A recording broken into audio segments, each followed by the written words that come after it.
Dear Expo organizers, dear distinguished guests of AIPH today, I'm very pleased to introduce to you the project on which we have been working in AIPH for the last couple of years, collecting best practices, putting together the processes and the structures that allow us to launch it today.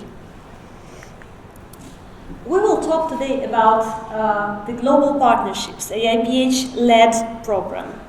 It is going to be the first global marketing program that will be managed by AIPH and implemented across the different AIPH initiatives. So what will it do? We'll combine the industry network and digital reach of AIPH, together with our FCI magazine, together with our Green City initiative, and the expos and their exceptional consumer reach that they have. So we have heard some of the presentations today before, and I asked this question about the number of people that is going to be reached by just one single expo in Yokohama. If we calculate all the numbers of people that will be reached by all of you by the expos that are present here, I think we will reach something around 35 to 40 million people. So all of these people are a very interesting target for business, of course. So what we would like to do is to bring the global partners from the private sector to support our expo organizers. Of course, when it comes to the local sponsorship programs, our expo organizers are free to roll out those programs, are free to manage them the way they have always done, and we encourage you to continue doing this. Global partnerships is a common practice in sports industry. You will all know about the International Olympic Committee and about the partners that it has. So the Global Partnerships program of the International Olympics Committee has started in 1985. It is managed by the International Olympic Committee, and then there are, of course, also local sponsorships for each of the organizing games or national organizing committees of the games. So what we would like to do is to implement a sort of a similar structure. Of course, it's an innovation for AIPH, but this is something that is quite well known in the world of other mega events and specifically in sport. So what does this mean in practice? You see the list of all those Olympic partners, yeah, right?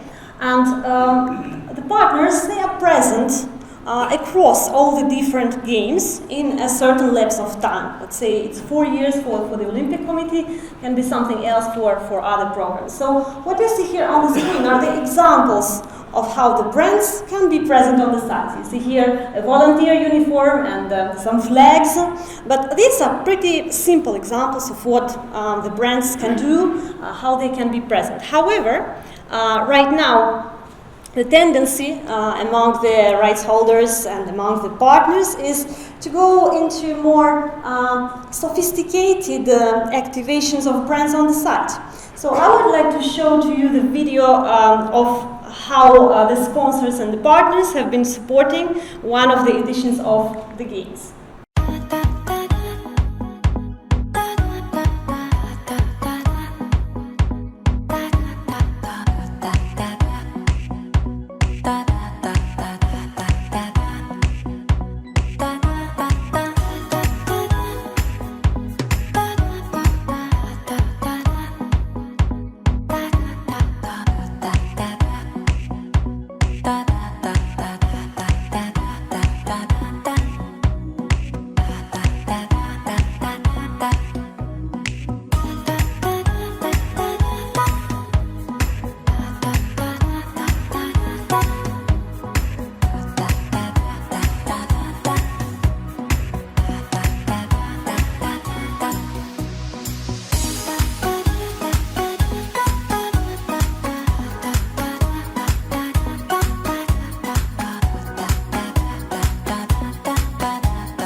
Sounds pretty exciting, right?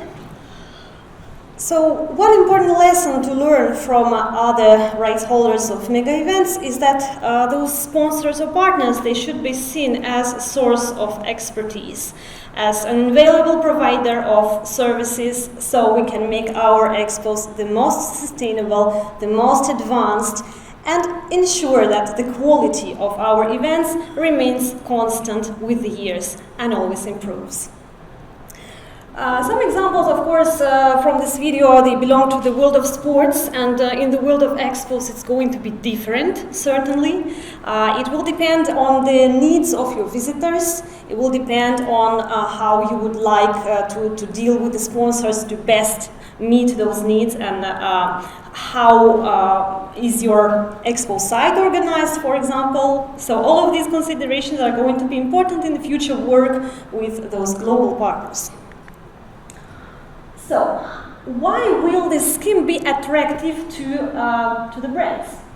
That's an interesting one. AIPH has a unique combination of assets. First of all, we have a strong native narrative, which is the power of plants for people. Secondly, it's about thought leadership. Sometimes brands would love to participate in a conversation which is about sustainability, plants, the living green, but they do not have their place in there. So AIPH has an opportunity to bring them to that conversation. The Green City Initiative opens the partnership regions to a wider number of cities that is not covered by the Expo footprint. And finally, we have great networking, government lobbying, business delegation opportunities, because very often we have noticed in the B2B audience of our expos, we have quite homogeneous audience of mayors, of diplomats, of all the personalities and influencers that are ready to support their expo projects at home. And we combine this value proposition with the one of our horticultural expos. What is it?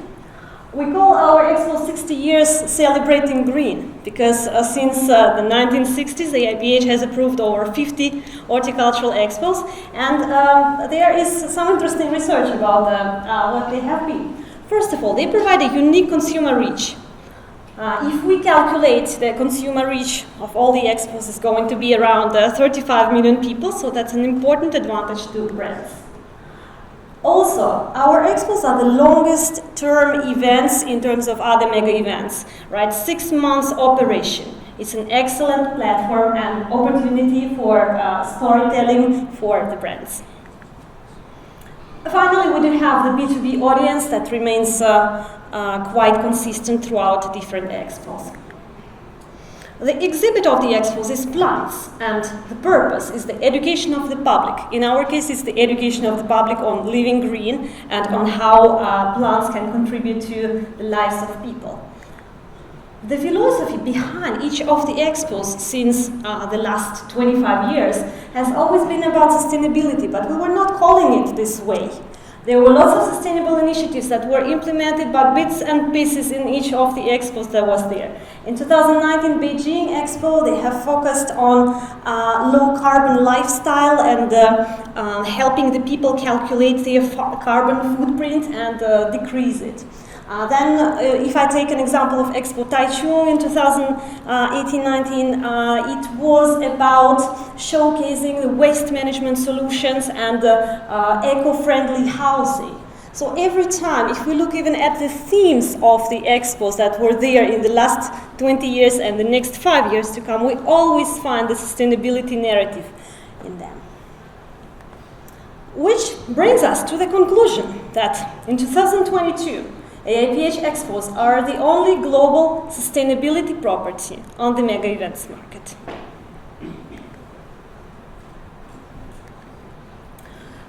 So, how are we going to do it? Who is going to be the beneficiary, and how would we like to mobilize this global partnership network? First of all, and you all know about it, AIPH has started with the implementation of our sustainability strategy, which we have confirmed last year, and which we also have spread onto all of our projects that we do. So when it comes to the Expo organization, there is regulation on sustainability, on how this should be advanced with which of the expos, and right now we're also working on explaining this a bit more and supporting the expo organizers on this journey.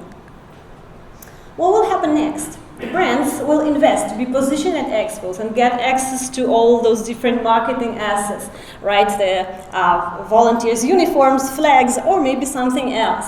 To get the access to hospitality, to get the access to digital assets. If we look also on the digital coverage of our expo organizers, in Beijing in 2019, the expo website was visited 112 million times. So that's quite substantial. The reputation and brand awareness of all the parties will grow. Sustainability and green city effort of our expos will be more recognized, and also there will be more funding for this because the brands will contribute substantial amounts so that we can enable the sustainability action at our expos. And finally, the awareness on living green is going to hopefully grow. Local economies to grow, and the environmental impact will be mitigated with the sustainability plans and action of our expos. What do the expos gain in this scheme, right? Because you are also the ones who are going to shape this program, to decide on how you would like to go on with it. One of the biggest gains is increasing the international awareness of expos, further diversifying your visitors. So the benefits are both commercial and reputational. Finally, we'll also raise the profile of expos while increasing their recognition and credibility. The expos will remain the main beneficiaries of this investment. So you can also multiply and diversify the investment that is done by the governments. Because if we look at the structure of the budgets of each of our expo organizers, there is substantial public investment into them. So why not we bring the private funds to multiply and diversify this? Expos, this program is going to help us to leverage partner-specific expertise to address the challenges that are associated with the expo delivery, and I think the video has demonstrated it pretty well on how this can be done. And finally, altogether we hope to accelerate the sustainable roadmap of international horticultural expos and drive behavioral change amongst the visitors. So, we have already started some of the discussions with some of our expo organizers on how this program will be implemented in practice. This is your program.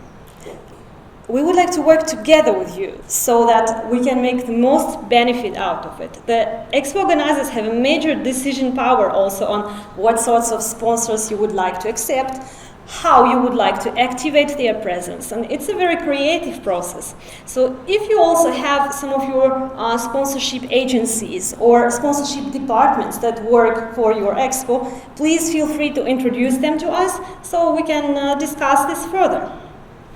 I hope that this was clear, and I think the next bit that is going to be there on the program is about sustainability and how we're going to support you. That's quite logical given this presentation, and I'm very happy to answer any questions here, but also on one-to-one basis. Thank you.